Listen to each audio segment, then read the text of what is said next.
سورہ بقرہ آیت نمبر 238. بسم اللہ الرحمن الرحیم. حافظوا علی الصلوات والصلاة الوسطی وقوموا للہ قانتین. ترجمہ: مسلمانوں، سب نمازیں خصوصاً بیچ کی نماز یعنی نماز عصر پورے اہتمام کے ساتھ ادا کرتے رہو اور اللہ کے آگے ادب سے کھڑے رہا کرو. تفسیر: یہ جو بار بار آ رہا ہے کہ جان لو اللہ ہر شے کا جاننے والا ہے. جان رکھو کہ اللہ تمہارے سب کاموں کو دیکھ رہا ہے. جو کچھ تم کر رہے ہو اللہ کی نگاہ میں ہے. جو کچھ تم کر رہے ہو اللہ اس سے باخبر ہے. تو اس سب کو قلب و ذہن میں مستحضر رکھنے کے لیے تمہیں 5 وقتہ نماز دی گئی ہے کہ اس کی نگہداشت کرو. دنیا کے کاروبار سے نکلو اور اللہ کے حضور حاضر ہو کر اس سے کیا ہوا عہد تازہ کرو. صلاۃ الوسطی بیچ والی نماز کے بارے میں بہت سے اقوال ہیں، لیکن عام طور پر اس سے مراد عصر کی نماز لی جاتی ہے، اس لیے کہ دن میں 2 نمازیں فجر اور ظہر اس سے پہلے ہیں اور 2 ہی نمازیں مغرب اور عشاء اس کے بعد میں ہیں. تو بیچ کی نماز کون سی ہوئی؟ عصر کی.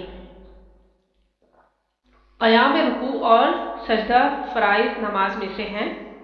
رکوع میں بندہ اپنے رب کے حضور عاجزی سے جھک جاتا ہے. سجدہ اس جھکنے کی انتہا ہے. مطلوب یہ ہے کہ قیام بھی قنوت، عاجزی اور انکساری کے ساتھ ہو. معلوم ہو کہ ایک بندہ اپنے آقا کے سامنے با ادب کھڑا ہے. پھر اگلی آیت میں اللہ تعالیٰ فرما رہے ہیں 239 سورۃ البقرہ: فَإِنْ خِفْتُمْ فَرِجَالًا أَوْ رُكْبَانًا فَإِذَا أَمِنْتُمْ فَاذْكُرُوا اللَّهَ كَمَا عَلَّمَكُم مَّا لَمْ تَكُونُوا تَعْلَمُونَ. ترجمہ: پھر اگر تم کو خوف کی حالت میں ہو تو پیادے یا سوار جس حال میں ہو نماز پڑھ لو. پھر جب امن و اطمینان ہو جائے تو جس طریق سے اللہ نے تم کو سکھایا ہے جو تم پہلے نہیں جانتے تھے اللہ کو یاد کرو. تفسیر: دشمن اگر پیچھا کر رہا ہے اور آپ رک کر تمام شرائط و آداب کے ساتھ نماز پڑھنا شروع کر دیں گے تو وہ آپ کے سر پر پہنچ جائے گا، یا آپ نے کہیں جا کر فوری طور پر حملہ کرنا ہے اور آپ نماز کے لیے رک جائیں تو مطلوبہ ہدف حاصل نہیں کر سکیں گے. ٹھیک ہے؟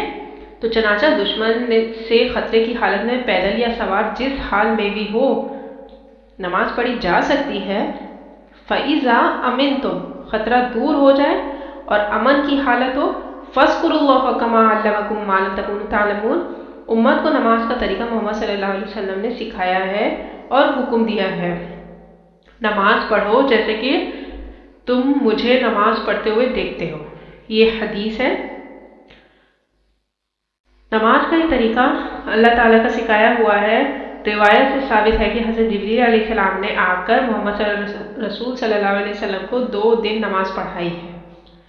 ایک دن 5 نمازیں اول وقت میں اور دوسرے دن 5 نمازیں آخری وقت میں پڑھائیں اور بتا دیا کہ ان نمازوں کا وقت ان اوقات کے درمیان ہے. چنانچہ نماز کے معاملے میں حضور صلی اللہ علیہ وسلم کے معلم حضرت جبریل علیہ السلام ہیں اور آپ صلی اللہ علیہ وسلم پوری امت کے لیے معلم ہیں. اب بیوہ عورتوں کے بارے میں مزید ہدایت آ رہی ہے اگلی آیت میں، آیت نمبر 240 میں.